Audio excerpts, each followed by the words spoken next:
Salut et bienvenue sur votre chaîne Habiter les 3. Si c'est ta première fois, abonne-toi et like la vidéo pour plus de visibilité.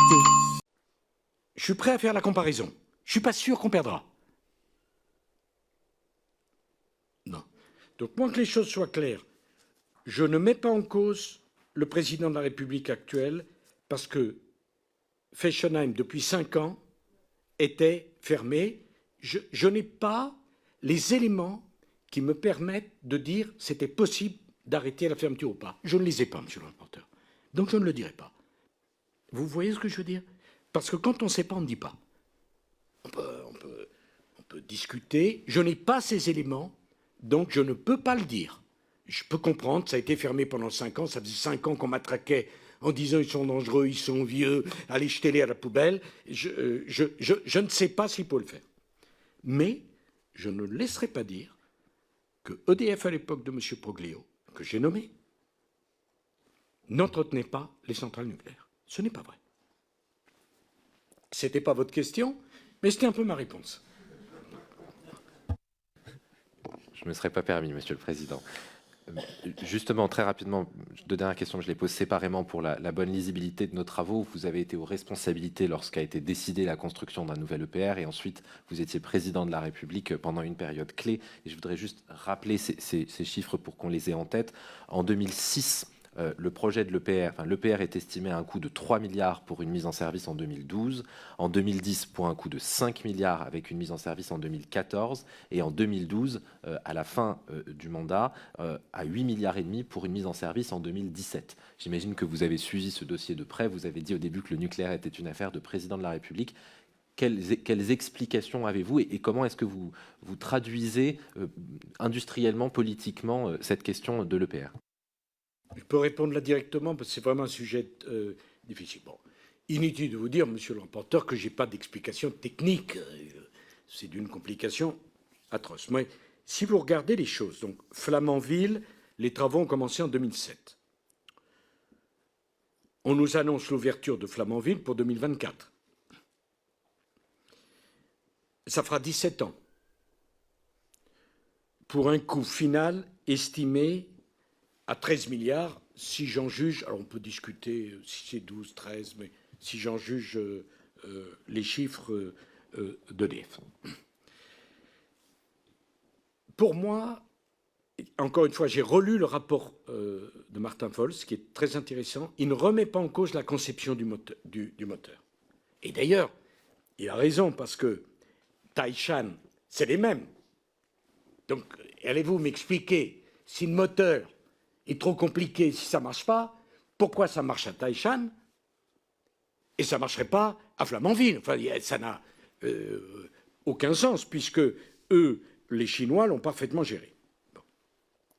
Je crois donc qu'il y a un premier problème, c'est que les conditions de sûreté, je dis de sûreté, pas de sécurité, hein, la sûreté, c'est tout ce qui se passe à l'intérieur, la sécurité, ce qui se passe alentour, en France, sont sans doute, et tant mieux, les plus fortes du monde. Bon.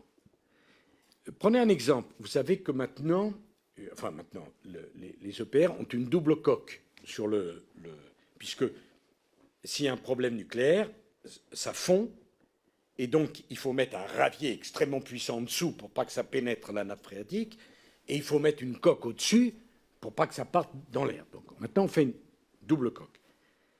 Pour un EPR, la double coque doit résister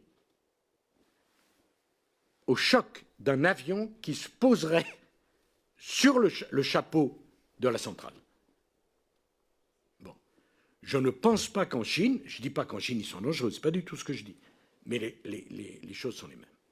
Je pense qu'il y a entre le moment où on a décidé Flamanville et le moment où il sera ouvert, les conditions de sécurité ont changé. Vous prenez un chantier comme le chantier de Flamanville, si mes souvenirs sont exacts, vous avez plus de 3000 ingénieurs sur le site. Donc, pense ça. 2, je veux dire que nous avons perdu de la compétence en matière de construction de centrales, puisque rien n'avait été construit depuis la centrale de Civaux, 16 ans. Si vous comparez avec les Chinois, je ne suis pas un admirateur absolu de M. le Président Xi, mais ils ont construit en permanence des centrales. Donc, c'est un peu, si vous voulez, quand vous êtes dans un hôpital, on vous dit qu'un hôpital, une maternité, où l'obstétricien fait moins de 300 accouchements à l'année, ça devient dangereux, parce qu'il perd la main. Ben, je pense que ce qui s'est passé aussi. Entre cette centrale, la dernière que nous avons construite et Flamanville, on a perdu de la substance. Troisièmement, comme vous le savez, Taishan a commencé 2 ans après la Finlande et Flamanville. Ils ont donc bénéficié du retour d'expérience de ce qu'on a mal fait. Troisièmement, certainement, il y a des faiblesses dans l'organisation d'EDF pour suivre le chantier. Je ne veux pas l'exonérer. Mais je vous demande de réfléchir à ça aussi, non pas d'être indulgent pour les ingénieurs, mais de comprendre qu'on est au top du top de la technologie. On est à l'avant-garde, là. Ce n'est pas un truc qu'on peut faire avec la certitude. Vous voyez ce que je veux dire? On est dans quelque chose, dans 50 ans, ceux qui nous succéderont, enfin, vous êtes très jeunes, en tout cas moi je ne serai plus là, ceux qui nous succéderont diront « c'est fantastique ce qu'ils ont fait comme EPR, ça continue à produire l'électricité ». Bon, mais au début d'un processus, hein, on n'est pas à l'époque de Joliot-Curie, on n'est pas à l'époque de la pile Zoé, hein, qui est précieusement conservée à Clamart. Donc il faut accepter l'idée que quand on fait un saut technologique de cette complexité, ça ne peut pas être en abscisse et en ordonnée, ce qui ne veut pas dire, monsieur le rapporteur, qu'il n'y a pas eu des erreurs, que tout n'a pas été fait comme ça devrait être fait, qu'il n'y a pas eu des bagarres à l'intérieur. Et puis en plus, quand le discours ambiant après, c'est de dire le nucléaire, on va le fermer, le nucléaire, on va l'arrêter, les gens qui travaillent sur la pointe du nucléaire et qui attendent ça en permanence, ce n'est pas non plus un encouragement. Hein? Et quand entre-temps vous ferme Panly, qui est la jumelle en termes de centrale, voilà.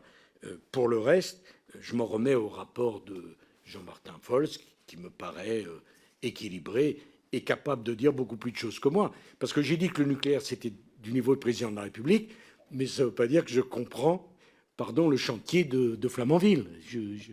J'ai été peut-être 10 fois dans une centrale nucléaire, 10 fois on m'a expliqué, quand on est dans la centrale, bon, je prenais un air concentré, je me concentrais à fond, mais au bout de 5 minutes, j'étais largué. Voilà, pour vous dire Non, je connaissais suffisamment pour prendre des décisions, mais le processus, c'est monstrueusement compliqué.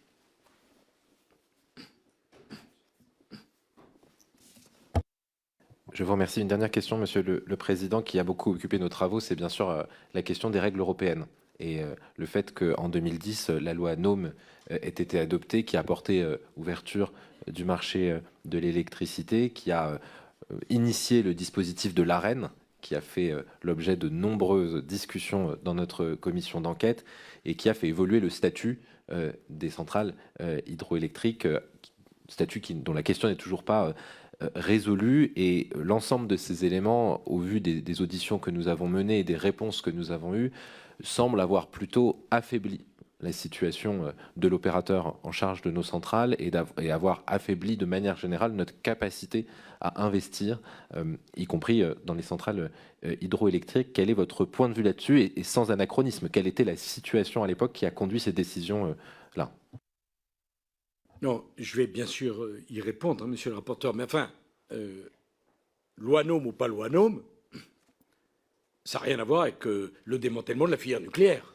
Moi, je veux bien. On peut être pour ou contre. Je vais en parler. Hein, je ne vais pas fuir. C'est pas mon genre. Mais enfin, on va pas me dire que l'accord PS écolo, c'est à cause de la loi NOM. C'est une plaisanterie. Il y a un choix idéologique absurde qui a été fait, qui n'a rien à voir. Je vais répondre. Mais quand bien même on n'est pas pour la loi NOM. Alors on peut dire la loi NOM a affaibli EDF. Bon, c'est pas une raison. Vous avez la grippe, on vous en met une autre sur la tête, ça va mieux. Hein, comme ça, là où vous produisez 100 d'énergie nucléaire, on vous dit vous serez produire à 50, et en plus, vous voyez ce que je veux dire. Cet argument est absolument inécoutable. Alors, j'ai eu à travailler de près sur EDF à deux reprises, monsieur le rapporteur. Un, pour le statut. Et je m'en souviens. Je m'en souviens parce que ce qui est sympathique, c'est que vous n'avez pas besoin de parler pour savoir de quelle famille vous êtes. Bon, alors, donc, et je vous le dis ça, moi non plus. Non, moi je suis de ma famille. Bon, donc, mais je vais même vous dire mieux. Peut-être je vais vous faire plaisir. J'ai beaucoup travaillé avec un homme que j'appréciais, qui s'appelle Frédéric Imbrecht, et qui était le patron de la CGT Énergie. Vrai ou pas? Bon. Et nous avons eu ce truc qui nous est tombé sur le dos, qui était le changement de statut d'EDF. Puisque Bruxelles indiquait qu'EDF pouvait accéder au marché sans aucun problème, puisqu'elle avait la garantie de l'État, puisqu'elle appartenait à l'État, et qu'il fallait changer de statut. J'ai dû le faire. Ce qui avait provoqué, j'étais à la centrale de Chinon, c'était une émeute, je crois. Mais j'en suis sorti vivant, c'était même assez sympathique. Finalement, on a pu le faire sans trop de drame. C'était ma première intervention, j'ai pas eu de choix. Nous faisons partie de l'Europe, je suis un Européen convaincu. L'Europe était persuadée qu'il fallait ouvrir à la concurrence, et d'ailleurs, moi je suis plus pour la concurrence que pour le monopole, parce que je pense qu'à chaque fois qu'il y a un monopole, ça se termine en catastrophe. Bon. S'agissant de la loi NOM, je rappelle que l'origine de l'ouverture à la concurrence des marchés de l'énergie se trouve dans les directives européennes de ce qu'on appelait à l'époque le paquet énergie. Quelle date? 1996. 1996. Ce paquet énergie a été transposé dans la législation française par 30 textes. Le paquet énergie 1996, 30 textes. Ces 30 textes qui ont ouvert le marché à la concurrence ont été pris entre 2000 et 2001. Qui était Premier ministre? On était en cohabitation. C'était M. Jospin. Donc, il faut que chacun... Vous savez, dans la vie, il y a des dates, il y a des faits. C'est embêtant, mais c'est comme ça. Hein? Et c'est à ça que sert l'histoire. Il ne faut pas hésiter à se replonger dans les livres, parce que si on ne sait pas d'où on vient, on ne sait pas où on va. Et la loi NOM, c'est le résultat très exactement de ça. Couronné, excusez du peu, monsieur le rapporteur, par le sommet de Barcelone. Sommet de Barcelone qui se tient quelques mois avant que Jacques Chirac ne gagne l'élection et que moi je rentre au gouvernement en 2002. Voilà. C'est ça l'histoire de la loi NOM. Alors après, la loi NOM a été, et qui est la conséquence de cette libéralisation, et moi je ne vais pas vous faire la démagogie de dire que je suis contre. Je suis assez pour la concurrence. Même pour les trains. Même pour les trains. Parce que la concurrence, ça va booster un peu la SNCF. Je pense que la concurrence, ça booste aussi, et on en a besoin, Air France. Et que la concurrence, à l'époque, moi j'avais EDF, Areva et Suez, qui opéraient le nucléaire en Belgique. Mettez-vous à ma place de président. Je n'allais pas casser l'un pour l'autre. Non, je n'étais pas actionnaire. Il fallait faire attention à cela. On avait plein de champions. Maintenant, on n'en a plus. C'est mieux? Non, je ne crois pas. À l'époque, quand on a décidé Pinville, la grande bagarre, c'est de savoir est-ce que c'est EDF ou est-ce que c'est Suez? On avait de la richesse. Bon. Alors, moi, j'ai le souvenir que quand Jean-Louis Borloo m'a proposé de fixer à 40 puis à 42 € vous savez, le prix de la reine. À l'époque, la polémique, c'était plutôt que je défendais EDF au détriment des consommateurs. Mais regardez, c'était pareil pour le téléphone. Il y avait 3 licences. Hein, il y avait, qui n'était pas Orange, c'était France Télécom.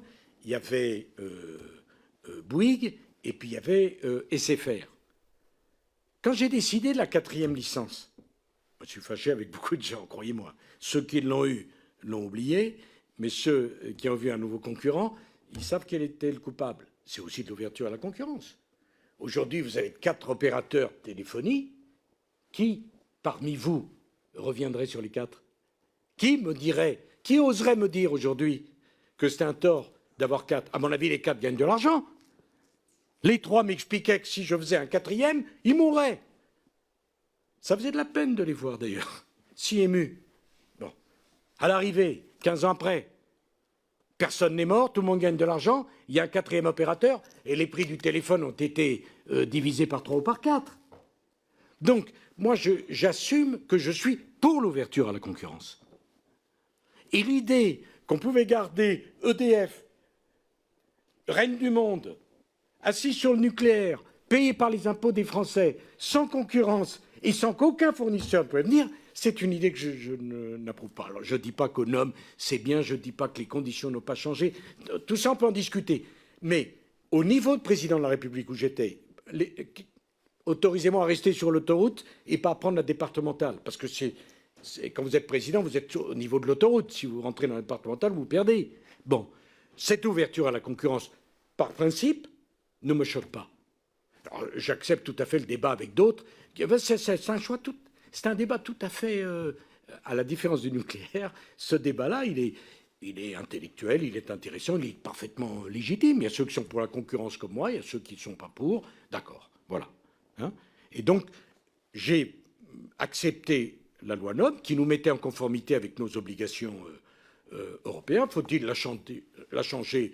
Peut-être, j'ai pas de problème. Mais sur le raisonnement de base d'ouverture à la concurrence préférable au monopole, bon, moi qui n'ai jamais été un admirateur de Staline, des communistes, du modèle chinois et tout le reste, je vous dis, je suis pour l'ouverture à la concurrence. Bien, merci, Monsieur le Président. On va faire passer la parole par ordre d'importance des groupes politiques au sein de notre Assemblée, comme il est de coutume, et puis après un premier tour de parole, ensuite, on poursuivra avec les autres députés membres de la commission qui souhaitent poser des questions. Alors, pour commencer, pour le groupe Renaissance, qui m'apprend Madame Pouziref. Merci, Monsieur le Président. Monsieur le Président Sarkozy, eh bien, écoutez, vous avez répondu à la plupart des questions. Et vous avez mentionné tout d'abord, effectivement, que le nucléaire est un domaine qui appartient aux régaliens et éminemment, et même au président de la République. Alors aussi, cela peut-il expliquer qu'il y a eu quelques arrière-pensées politiques et que certains aient saisi des occasions, effectivement, comme la catastrophe de Fukushima. C'est peut-être ce qu'a fait Madame Merkel, c'est peut-être ce qui aussi, je dirais, justifie la position qui a été prise après dans le quinquennat de François Hollande. Donc, je voulais savoir quand même quel était l'état d'esprit en France, justement, après Fukushima, parce que l'opinion publique a quand même son importance aussi dans les décisions que prennent le politique. Et je voulais revenir après juste sur une mention que vous avez faite, que vous visiez peut-être des excédents de production d'électricité dans l'esprit d'exporter cette électricité qui effectivement permet d'apporter de la richesse. Et comment on peut concilier effectivement viser des excédents de production d'électricité avec l'Arenh en même temps qui est un système qui bénéficie peut-être un peu moins effectivement à la société qui produit cette électricité. Donc en l'occurrence c'était EDF. Merci Madame pour vos questions. D'abord, les arrière-pensées politiques, j'en ai eu. C'est pas ça qui me choque. Au contraire, qu'un homme ou une femme veut être élu, il part pour gagner, pas pour perdre. Attention, on n'en parle pas d'arrière-pensée politique, là. On parle de la destruction d'une filière majeure d'intérêt général. Ça n'a rien à voir. Si vous voulez dire, parfois, il y a de la démagogie. Bien sûr. Est-ce que je l'ai été moi-même? Bon, certainement, madame. Bon. La politique, je l'ai dans le sang. Donc, j'ai aimé la politique. Et, je trouve que c'est très noble. Et je serai toujours, moi, du côté de ceux qui choisissent l'engagement par rapport à ceux qui sont pour la rivière, les bras croisés, qui s'engagent sur rien. Bon. Hein? Moi, j'aime pas les experts. Je suis un combattant. Donc, mais vous ne pouvez pas dire que ça, c'est des arrière-pensées politiques, c'est autre chose. Là, on est sur du dur. Pareil pour l'armée française. C'est pas, on n'est pas. Sinon, vous n'auriez pas fait une commission d'enquête, quand même. On n'enquête pas sur une petite arrière-pensée politique ou une petite blague. Non, ça c'est beaucoup plus sérieux. L'opinion publique, mais madame, la grandeur d'un politique, c'est justement d'être contre l'opinion publique à un moment. Hein. Vous savez, la politique, c'est la conviction, c'est pas la séduction. Oui, mais la séduction peut venir de la conviction. Elle n'en est jamais le préalable. C'est très important de comprendre ça. C'est dans cet ordre que ça se passe. On peut séduire parce qu'on convainc. Mais si on met la séduction avant la conviction, c'est un problème. Donc, sur le Fukushima, on a menti à l'opinion publique en disant que Fukushima est un accident nucléaire. C'est faux. Madame, les chiffres sont brutaux. Savez-vous combien il y a eu de victimes à Fukushima? 12 000. Du raz-de-marée. Combien y a-t-il eu de victimes? C'est les rapports des Nations Unies. Par radiation, 1. Malheureux, je ne suis pas en train d'expliquer que 1. Bon. Fukushima, c'est un tremblement de terre de force 9 qui ne s'était jamais produit au Japon. J'ai été le premier visiteur étranger au Japon 10 jours après Fukushima. Tout le monde disait, il ne faut pas y aller, il y a de la radioactivité. Bon, je me souviens avoir traversé Tokyo, il n'y avait pas une voiture. Et il n'y avait pas un avion sur le tarmac de l'aéroport de Tokyo. C'est un tsunami de force 9, le 11 mars 2011. La vague était 30 mètres de hauteur. La vague est rentrée 10 kilomètres à l'intérieur des terres.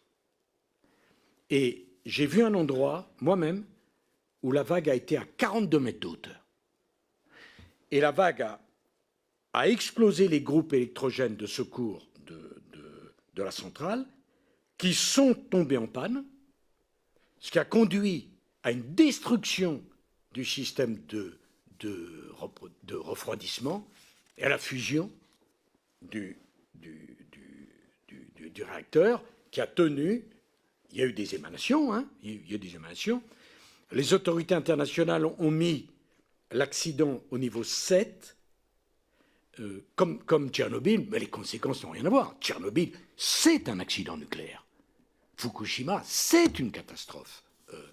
D'ailleurs, il y a eu pour 12 milliards de travaux après Fukushima sur les centrales françaises, puisqu'on a mis des groupes diesel de secours, on a mis des réserves d'eau ultimes, enfin bref, on a changé ça. Mais au Japon comme en France, c'était l'hystérie. Alors au Japon, on peut le comprendre, parce qu'ils étaient sonnés.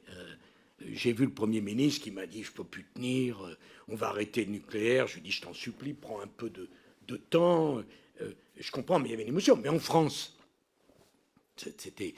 Fessenheim, il croyait quoi? Un tsunami sur le Rhin?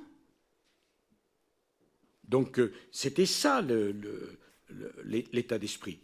Alors après, sur la REM et sur tout ça, c'est éminemment complexe. On ne peut pas garder un modèle avec EDF assis sur toutes les centrales nucléaires françaises qui ne vend pas son énergie aux autres. Vous voyez le système? Et ce n'est pas l'Union soviétique ici. On ne peut pas marcher comme ça. Alors je reconnais qu'il y a un côté un peu kafkaïen qui consiste à produire de l'électricité et à vendre. Je le reconnais bien. Moi-même, je me suis posé la question au moment d'homme. Mais la politique, et c'était intéressant ce que disait le président tout à l'heure dans son propos liminaire, s'il me permet, les compromis. Ah oui. Eh oui. Mais la politique, c'est pas écouter. Ça serait tellement simple. C'est interpréter. Parce que quand vous allez dans la rue, vous les députés, si vous écoutez ce que vous disent les gens, parfois ils vous disent rouge, ils pensent vert. Vert, ils pensent noir. Il faut interpréter. C'est ça la noblesse de la politique. C'est de transformer des contradictions en énergie positive pour trouver une voie. C'est bien ça qui est le plus difficile. Moi, j'ai toujours voulu parler à la France qui travaille. Mais comment expliquer et convaincre les ouvriers qu'on est plus avec eux en récompensant le travail, en bossant davantage et en faisant le mérite? Mais c'est ça la politique. Alors, oui, mais quel est l'autre système, madame?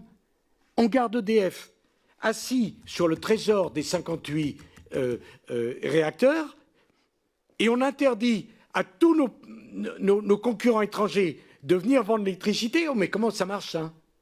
Comment vous faites fonctionner ce truc-là? Oui, comment oui, attends, non, ça a changé. C'est qu'on est dans le marché unique, ça a avancé, que maintenant, nous, si les autres concurrents, madame, faisaient ça pour nous, on hurlerait à la mort. On hurlerait à la mort. Bon, je ne dis pas que c'est simple, hein, je ne le dis pas, mais la politique, c'est ça. Et là, on est en Europe. Moi, je suis très attaché, et j'ai dirigé l'Europe, j'ai eu cette chance, et répondu aux questions du Parlement européen. C'était fantastique. 750 parlementaires, 22 langues, et ça fonctionne. Bon, oui, quand même. Ça fonctionne au sens qu'on n'est pas en guerre. Hein? Et quand je vois l'état des Britanniques aujourd'hui, hein, c'est quand même on a envie. Mais c'est ce que disait le président. C'est aussi des compromis, madame. Enfin, pardon, je réponds à votre question.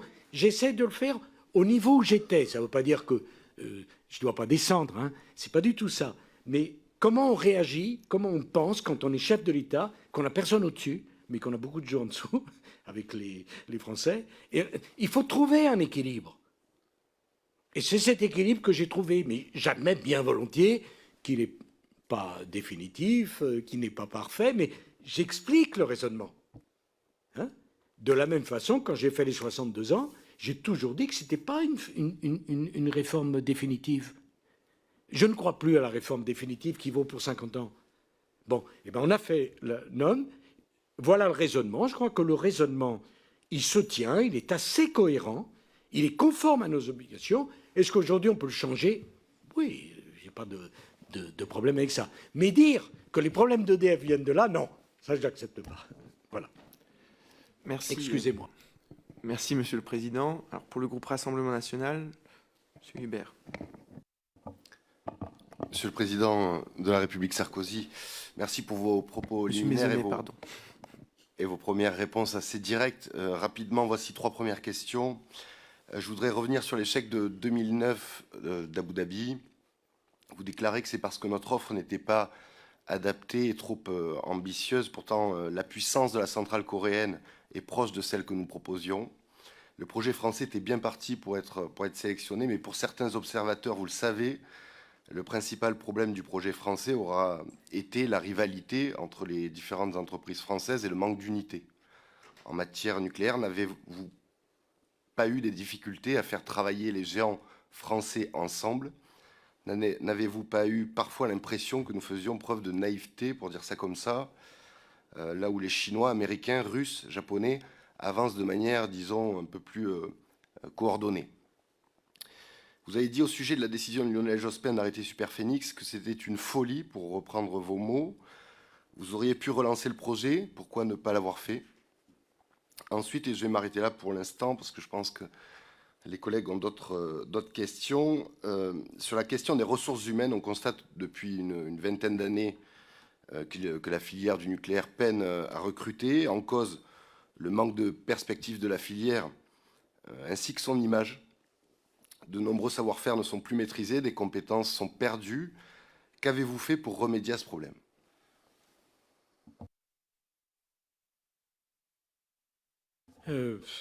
Merci, monsieur le député. Bon, moi, j'étais très déçu sur Abu Dhabi. Et je l'ai vécu de près parce que Abu Dhabi, Mohamed Ben Zayed, qui était à l'époque prince héritier, on a fait beaucoup de choses, puisqu'on a fait le Louvre sous une idée de Jacques Chirac, puisque j'ai ouvert la base militaire, qui est toujours là, personne ne l'a fermée, puisqu'il y a la Sorbonne. Bon. Je sais ce que m'a dit Mohamed Ben Zayed, à l'époque, que les Coréens étaient 35% moins chers et que leur système était plus adapté.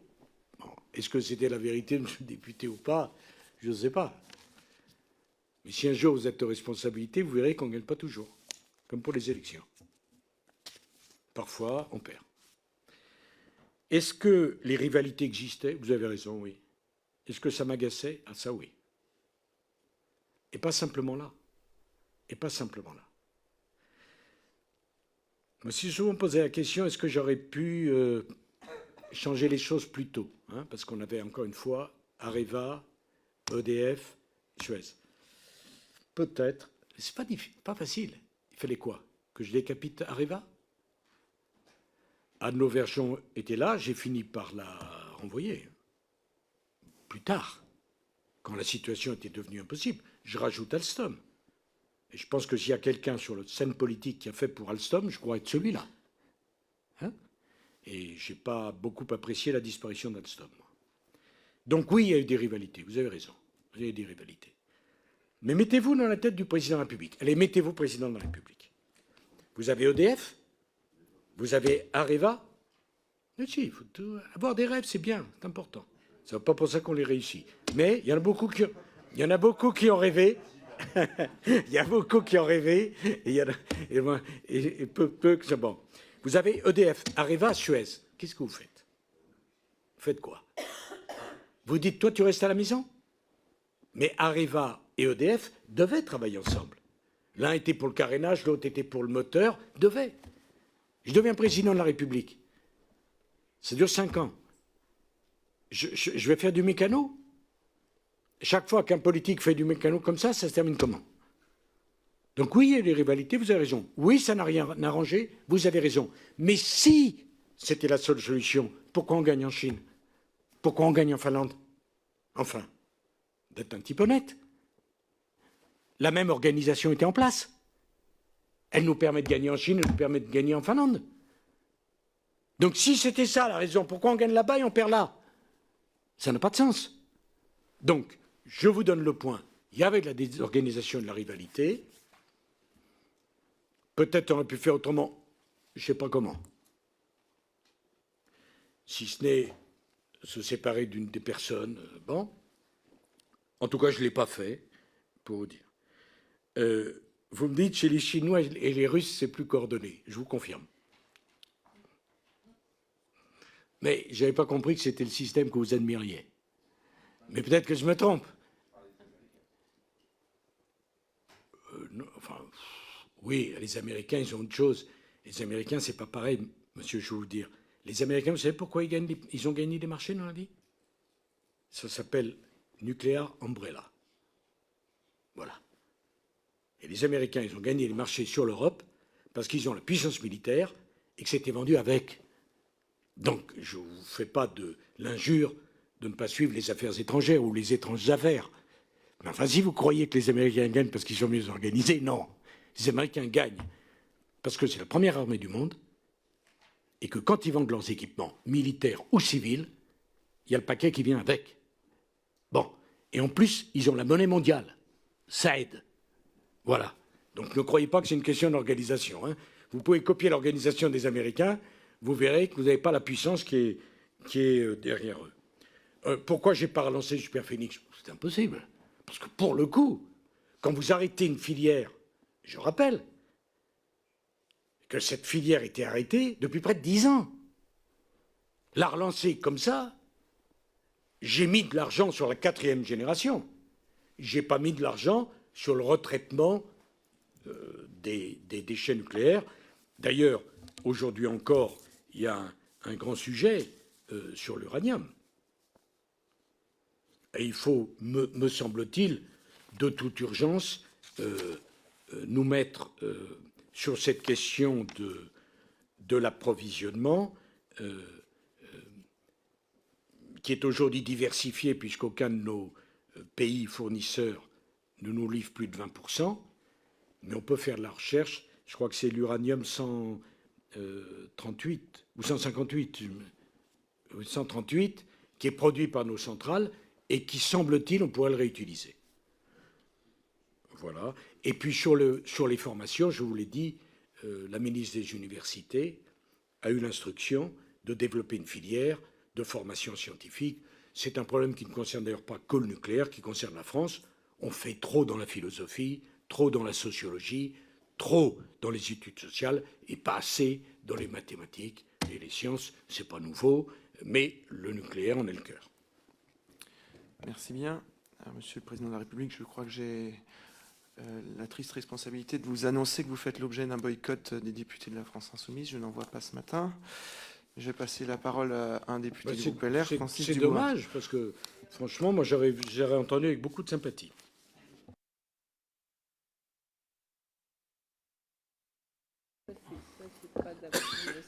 Monsieur le Président de la République, merci pour vos propos liminaires qui ont été très bien posés sur le plan calendaire par rapport donc à votre fonction de président. Moi, je voudrais revenir sur la loi NOM et l'AREN. Donc, fin d'année 2010, vous faites voter la loi NOM et donc qui met en place l'AREN. Je voudrais rappeler qu'à ce moment-là, nous sommes exportateurs d'électricité et que de rentrer sur le marché de la concurrence et que le prix du dernier neutron produit est de 39 € le mégawatt et que dans la loi NOM, donc l'AREN est à 42 € le mégawatt. Depuis, donc les choses ont changé et que cette AREN dans la loi, c'est clairement écrit dans la loi, est pilotable tant sur les volumes. À ce moment-là, nous produisons 400 TWh et il est proposé d'inscrire 100 TWh donc de mise en concurrence donc dans l'AREN. Étant sur le prix par décret donc ministériel. Aujourd'hui, nous produisons 240 TWh au niveau du nucléaire. Vous l'avez très bien expliqué. On sent bien que après votre mandat, les présidents de la République et les choix politiques ont été autres en matière de défense du nucléaire et du maintien de cette production nucléaire qui nous amène aujourd'hui effectivement à être donc importateurs d'électricité, d'avoir perdu notre souveraineté électrique.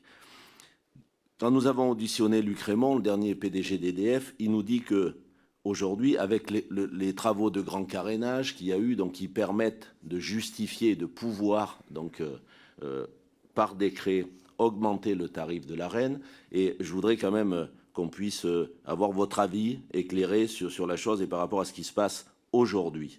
Aujourd'hui, Luc Rémont nous dit que le coût pour EDF, c'est 135 € du mégawatt. Ça voudrait dire que, logiquement, par décret, nous devrions faire passer l'AREN à 135 € du mégawatt à la demande d'EDF. Nous avons, au mois de juillet dernier, pris donc la décision donc à l'Assemblée sur la loi du pouvoir d'achat de faire passer le tarif de l'AREN à 46,50 € du mégawatt. Et on nous dit que sur directive européenne, c'est tout simplement pas possible de l'appliquer, ce tarif. Donc vous avez été président de l'Europe. Moi, ce que je voudrais savoir, c'est comment aujourd'hui, on voit bien les difficultés que ça pose à l'ensemble de notre économie française, ce tarif de l'électricité, ce tarif réglementé européen. Est-ce qu'il faut continuer sur l'AREN, vraiment la piloter et le faire passer à 135 €, comme nous le dit le PDG d'EDF? Est-ce que c'est de stopper l'AREN provisoirement et est-ce que l'idée serait aussi, pour sauver économiquement nos entreprises, d'avoir un tarif réglementé national plutôt que de rester sur ce marché concurrentiel européen dans l'instant? Merci de votre réponse. Bon, c'est une très très bonne question. C'est un sujet extraordinairement difficile. Pourquoi? Parce que quand tu arrives sur le bureau du président de la République, quand arrivait la question de l'augmentation des tarifs, je me trouvais au milieu d'une contradiction. Je ne voulais pas qu'on augmente trop les tarifs.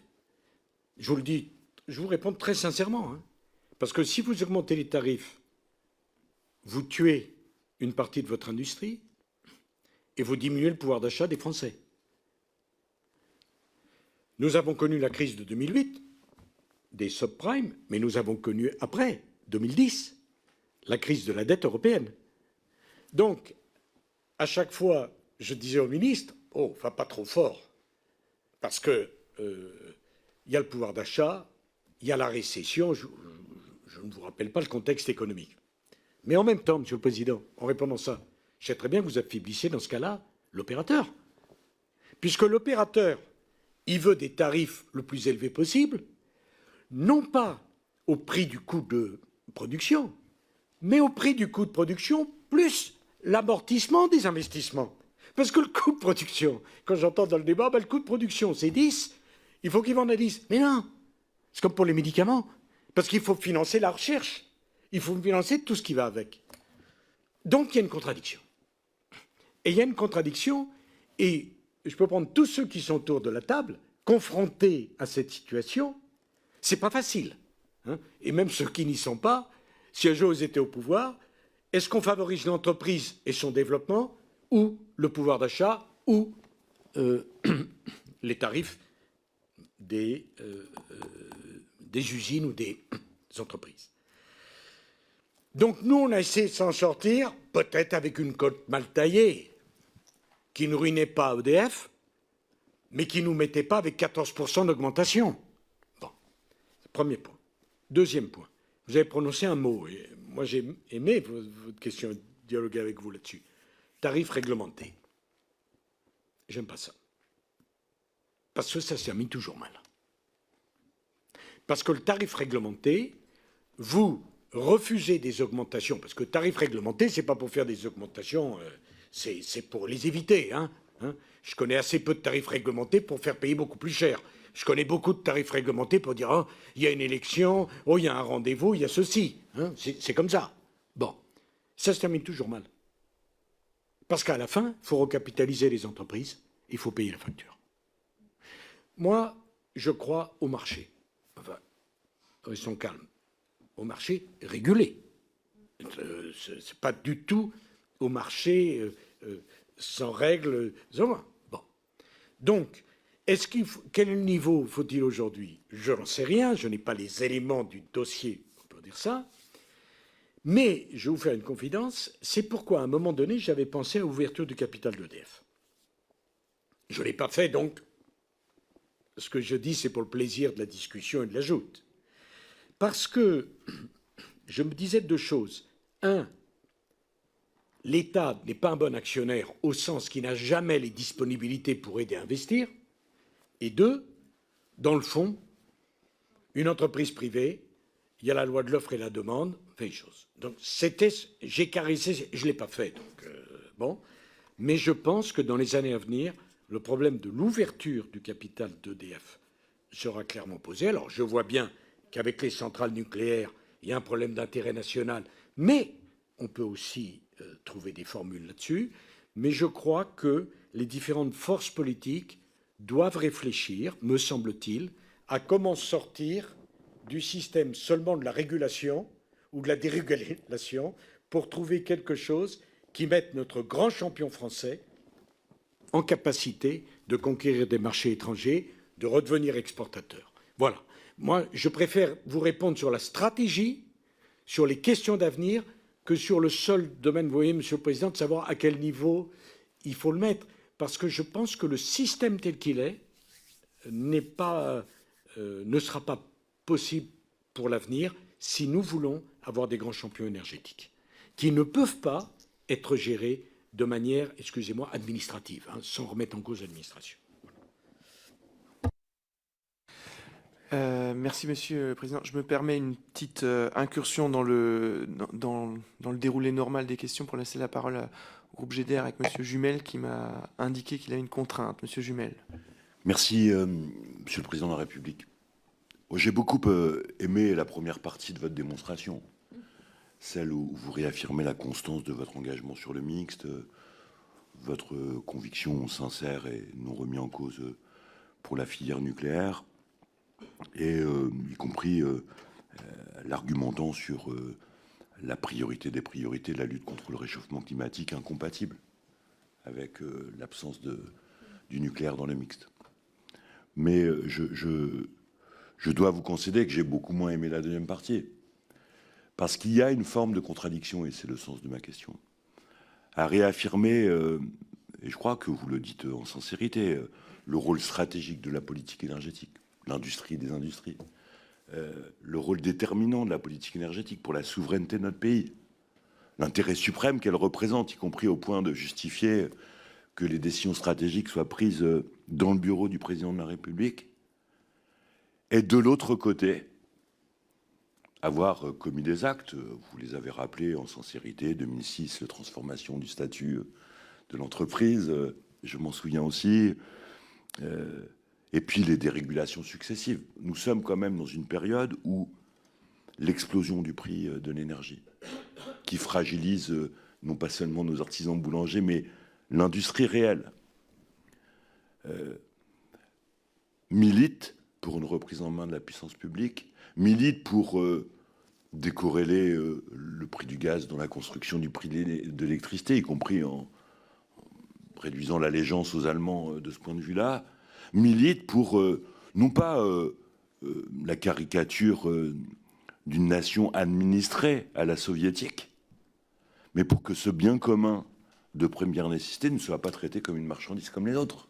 Vous l'avez dit vous-même, on ne fabrique pas des barbapapas lorsqu'on produit de l'énergie nucléaire. Et donc je veux, bon, sans nourrir beaucoup d'illusions sur la capacité que j'aurai à vous convaincre que le libéralisme ne produit pas toujours les résultats qu'il prétendait commettre, mais attirer votre attention sur est-ce que la situation d'aujourd'hui, préoccupante d'affaiblissement de la filière, d'affaiblissement de nos savoir-faire, de risque même en plein hiver de rupture d'approvisionnement. Vous avez vu que on nous a menacé cette hypothèse de délestage.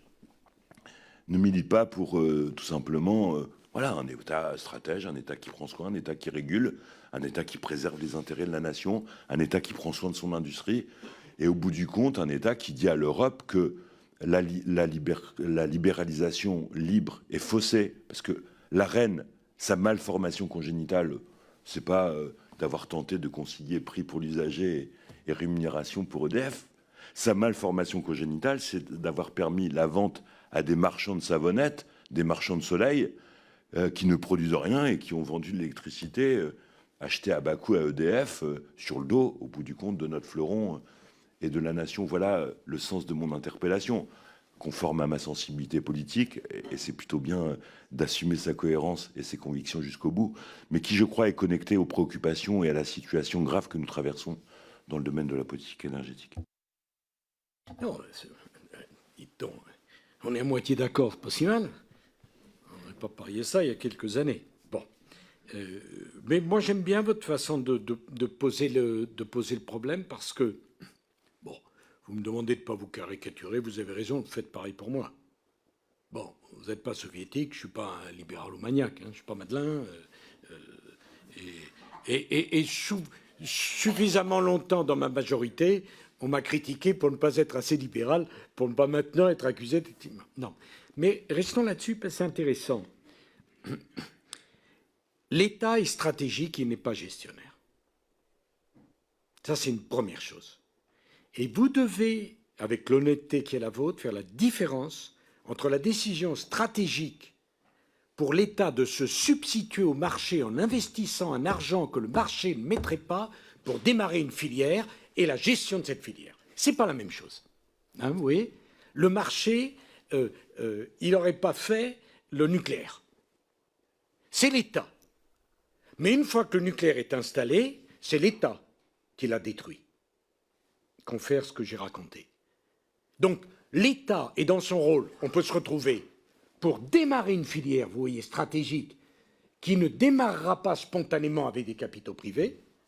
Moi, je pense qu'une fois que la filière est démarrée, qu'une fois que c'est lancé, qu'une fois qu'on a des géants, il vaut mieux le secteur privé que l'État, qui est un mauvais actionnaire et qui n'est pas en mesure de gérer ça. Deuxièmement, pour faire baisser les prix, vous dites « Ah, les prix, je les régule ». Non. Pour faire baisser les prix, vous augmentez la production. Si l'offre est plus importante que la demande, les prix baissent. Et le débat entre nous, c'est vous, Monsieur X, qui fixe le prix à telle date, à tel prix, et moi qui dis non. Dans un marché, dans une économie de marché, nous sommes une économie de marché, c'est l'offre et la demande. Augmenter la capacité nucléaire de production d'électricité nucléaire française, augmenter la fourniture, l'offre, et en augmentant l'offre, la demande sera inférieure à l'offre, et donc les prix baisseront. C'est ça la réalité. Parce qu'à chaque fois qu'alors pour le coup, on fait une barrière administrative, un jour vous êtes rattrapé par les faits. Et ça ne marche pas. Bon. Et c'est exactement. À la reine, bon, bon, mais alors après, il y a le problème du calendrier, madame. C'est quel moment et de la mesure. Mais c'est un débat intéressant. Je ne dis pas qu'il n'y a que de la vérité de mon côté. C'est pas très simple. Alors on me dit, les biens de première nécessité, c'est un bien qui appartient à tout le monde. Oh, non. Quand l'entreprise Danone a besoin d'électricité pour faire fonctionner, je ne vois pas pourquoi c'est alors le contribuable qui devrait payer pour Danone. Après, vous allez hurler sur les dividendes pour les actionnaires. Qu'est-ce que vous allez faire? Le pays a besoin d'une filière nucléaire pour produire de l'électricité. Augmentons notre capacité de production d'électricité, c'est stratégique, et laissons les prix à l'offre et à la demande. J'ajoute que vous êtes des gens humanistes. Vous ne pouvez pas dire ce que les Français font, nous on interdit aux autres de le faire. C'est trop simple. Bon. Et enfin, vous avez pris une expression, je me permets de vous dire, allégeance aux Allemands. Ne jouez pas avec ça. Je sais que c'est dans le milieu politique français, les pays ne changent pas d'adresse. Ils ne déménagent pas les pays. Nous sommes voisins des Allemands, ils sont nos premiers clients, nous sommes leurs premiers fournisseurs. Nous sommes liés. Si demain la France fait faillite, l'Allemagne est emportée.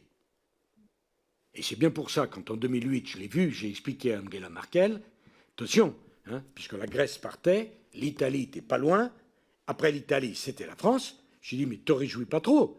Parce que si la France est emportée, quand une entreprise, pardon, la France n'est pas une entreprise, mais quand une collectivité, une entreprise perd son premier client, ça ne lui fait pas du bien. On est liés. On est liés. Et nous n'avons d'autre solution. Croyez-moi, j'ai beaucoup réfléchi à ça. J'ai été élevé par mon grand-père qui a fait 2 guerres et qui n'aimait pas les Allemands. Et je ne vous dirai pas comment il les appelait à la maison. C'est lui qui m'a élevé, je sais très bien comment on les appelait. Et je me suis promis de ne jamais en dire de mal, parce que ce n'est pas une question d'allégeance entre nous. Nous sommes voisins de l'Allemagne, nous avons une responsabilité. Alors je sais très bien, quand les Allemands et les Français sont d'accord, ça exaspère tout le monde, mais quand on est en désaccord, ça panique tout le monde. Il vaut mieux exaspérer que paniquer. Bon. Et quand le vent souffle, et si demain il y a une crise, croyez-moi, on ne va pas chercher le Luxembourg, on ne va pas chercher Malte. Je sais très bien qui est responsable. On a beaucoup closé sur Merkozy, etc. Très bien. Bon, on était bien content de nous trouver. Parce que quand il fallait prendre des paquets de mer, il fallait les prendre. Donc voilà, ça j'aurais... Je ne sais pas dans le sujet, excusez-moi. Mais quand même, et je suis tout à fait désolé que les Allemands, pour des raisons politiques, voire politiciennes, n'ont pas fait le même choix du nucléaire que nous. Parce que derrière tout ça, il y avait l'alliance avec les Grünen et la stratégie, vous savez, allemande, qui est très différente, puisque en Allemagne, vous n'élisez pas un homme ou une femme, vous élisez un parti. Et c'est le chef de ce parti qui devient... En France, c'est tout à fait différent.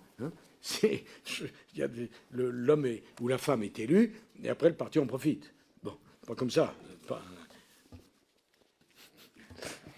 Regardez mes amis, quand même. Bon.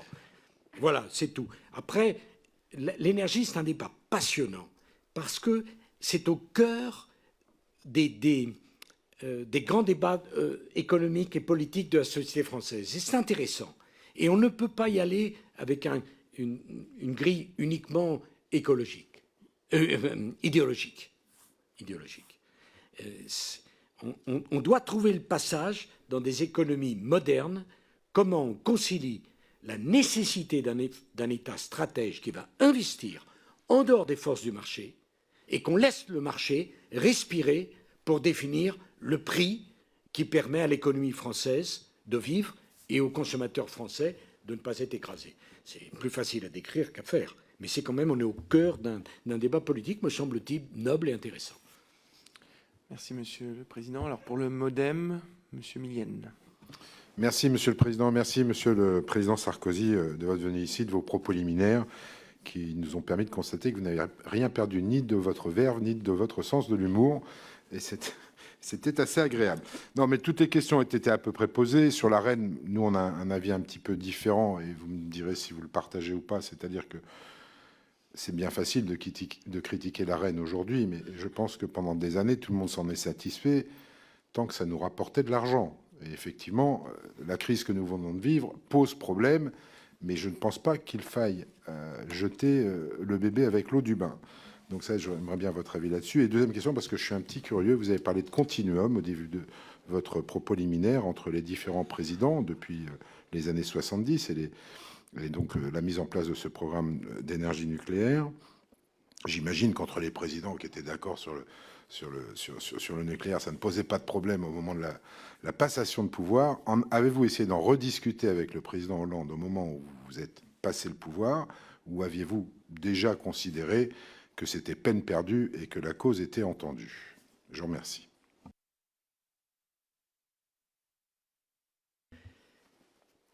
Bon, sur la REM, je vous ai dit ce que j'en pensais. Hein. Je dis simplement aux parlementaires que vous êtes, avant de changer le système, veillez bien à ce que le nouveau ne soit pas pire que le précédent. Pardon de cette remarque, parce que quand on change les équilibres, attention. Bon, je sais que l'Europe travaille dessus, on va voir ce qu'il en sort. Je ne suis pas spécialement confiant. Deuxièmement, le président de la République, durant les mandats duquel il y a eu le plus d'ouverture de centrales, c'est François Mitterrand. On peut dire tout ce qu'on veut, on peut expliquer, c'est ça, c'est la vérité. Bon. Donc, quand on me dit que les socialistes sont contre le nucléaire, c'est fou. Enfin, François Mitterrand n'a jamais remis en cause l'engagement nucléaire de la France. Jamais. Absolument jamais. Et le revirement du corpus idéologique des socialistes, c'est le moment où ils se sont dit, pour gagner, on a besoin d'une alliance avec les écologistes. Il faut dire les choses comme ça. C'est vraiment de l'opportunisme politique, après tout, mais c'est là. Bon. Alors, vous demandez ce qui s'est passé à la passation de pouvoir avec M. Hollande? On n'a pas parlé de grand-chose. Et je pense que ça s'est vu, puisque je l'avais accueilli à sa voiture, et je crois qu'il ne m'a pas raccompagné. Ça vous montre, je ne trahirai pas de secret, il n'y en a pas d'ailleurs, mais les choses, enfin, il aurait pu dire, bon, il y avait la campagne, pendant la campagne on dit des bêtises, et puis au lendemain de la campagne, on ne met pas en cause, mais je me souviens du texto carillonnant de Madame Royal, promesse tenue, au moment de la décision de fermer Fessenheim. Donc, non seulement il y a une erreur de conception, il y a une erreur d'exécution, et il y a une erreur dans le temps. C'est-à-dire que c'est, pour reprendre la belle expression d'André Santini, ils ont été dans le mur en klaxonnant. Et je pense qu'ils ne voulaient rien entendre, rien écouter, et qu'on n'était pas dans quelque chose, si vous voulez, de rationnel. Comme après Fukushima, c'était un nouveau Tchernobyl, ça n'avait rien à voir, mais ce n'était pas rationnel. Et c'est très intéressant de voir l'emballement médiatique, d'ailleurs, comment les antinucléaires avaient une image extraordinaire. Je me souviens d'une réunion à l'Élysée avec